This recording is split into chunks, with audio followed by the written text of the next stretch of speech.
Here on The Colour of Country Life, great to be joined again by South Australian Senator Alex Antic. How are you, Alex? I'm well, thanks, Ricky. How are you? Great, thanks. Look, you asked a question in Senate inquiry a while back, what is a woman? It seemed like an innocuous question, but gee whiz, it's really taken the spotlight, this issue, and the attacks on Katherine Deves in the federal campaign. Yeah, as I always say, you shouldn't play with matches, Ricky. I think that's exactly what we saw there. I mean, it was...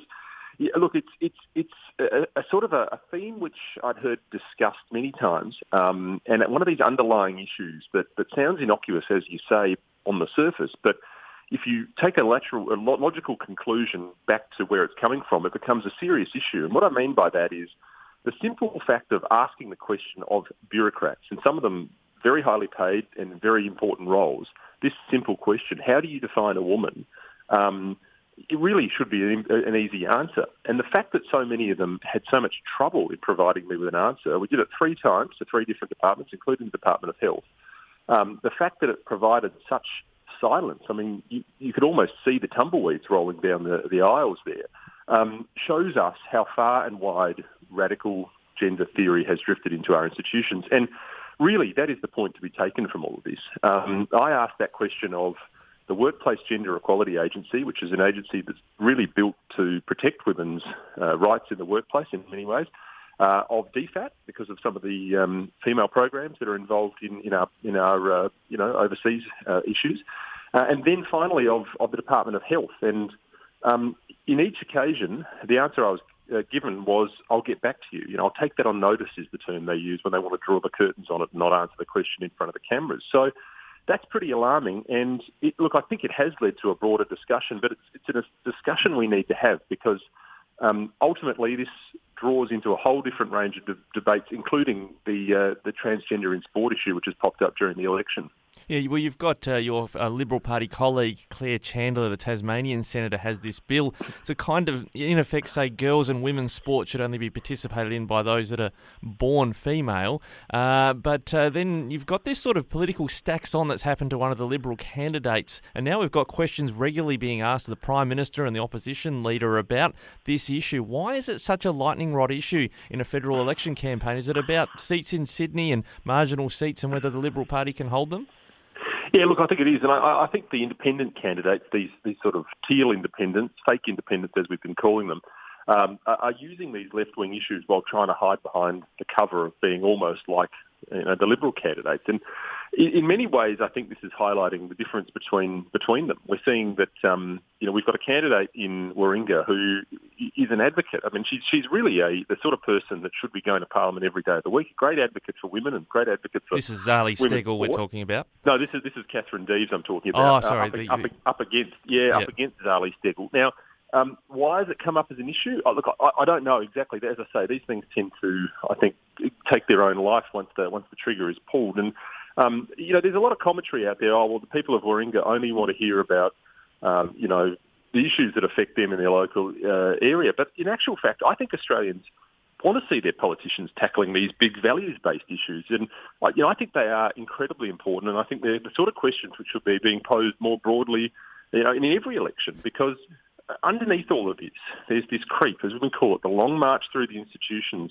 And we're at that point now where heads of department bureaucrats won't even tell me that a woman is a biological woman, a woman born a woman. Yeah.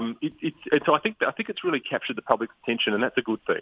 Yeah, well, this political correctness side of it, it seems theoretical in a federal election campaign, but I've come up against it when coaching kids in representative sport at a primary school level, and then you've got kids running around and there's question marks, well, is that a girl that you're competing against girls? And the girls come off the field and they're irate. They say, well, that's a boy I'm playing against here. And you put under the shush, the cone of silence, you can't say anything. That's where the rubber hits the road with this stuff.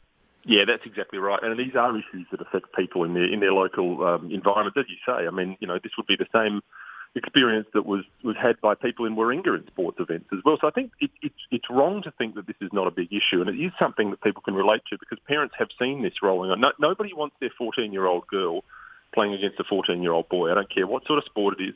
And the fact that that's become a controversial statement bells the cat on this issue. We've got to get back to talking these things out as they are. And, we hear a lot from the left, trust the science. Well, let's trust the science on this one. Yeah, well, we've heard a lot from the left and Labor Party as well when it comes to believing women, supporting women. I think in a previous iteration they referred to themselves, some of the Labor women, as the handbag hit brigade. Where have they been in supporting Katherine Deves?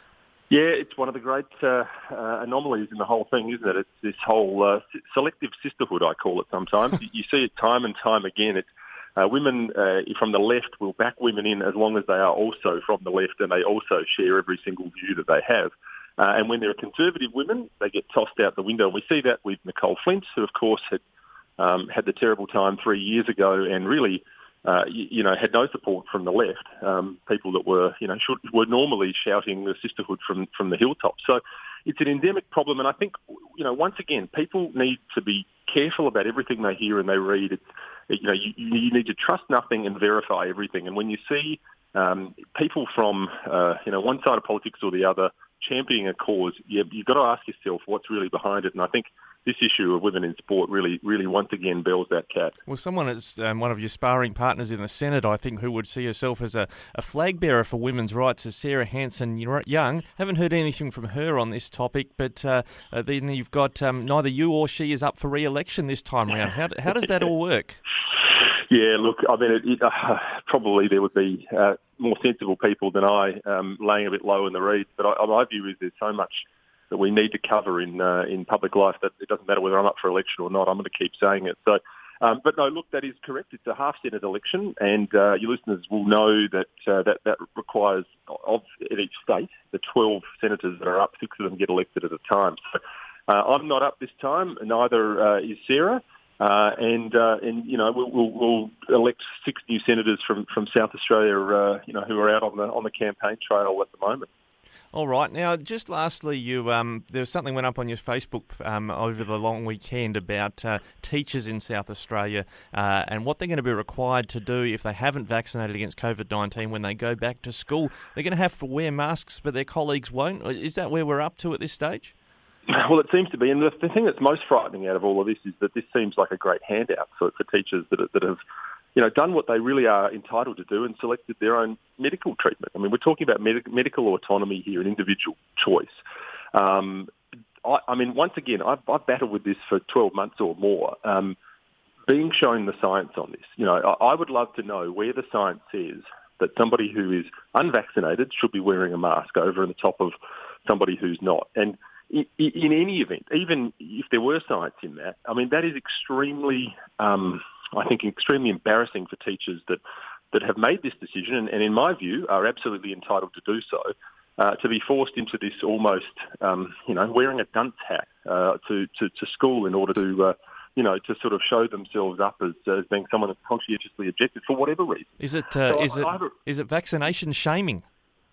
Well, look, that's a question for those that are in charge of the show here, the Chief Health Officer and the State Controller, the Police Commissioner. I mean, I've asked on multiple occasions for evidence to support mandates, to support this theory that somehow vaccinated people are less dangerous to the community than unvaccinated people. And people who've been watching the vaccination trial that's going on at the moment in the Supreme Court would know that Professor Nikolai Petrovsky has given evidence to the court, it was reported in the Advertiser, that it is a nonsense. It is essentially beating your head against a brick wall to persecute people who are unvaccinated from a transmission point of view because simply it makes almost no difference. So, look, once again, this is an alarming trend. I ask, where's the teachers' union on this? The unions have thrown workers under the bus when it comes to mandates. And it is a shame, and it is really quite telling that the unions no longer stand up for the workers in this way. And just to be clear, in the interests of consistency, this is a concern you've raised on this front while the Liberal Party was in government in South Australia and now while the Labor Party has taken office.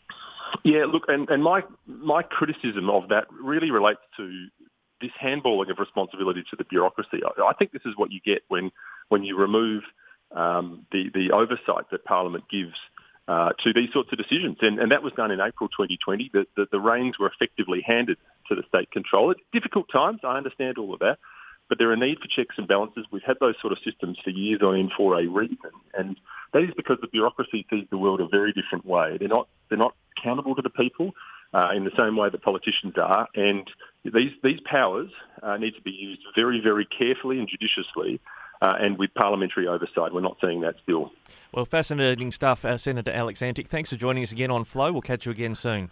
Thanks, Ricky. Thanks for having me.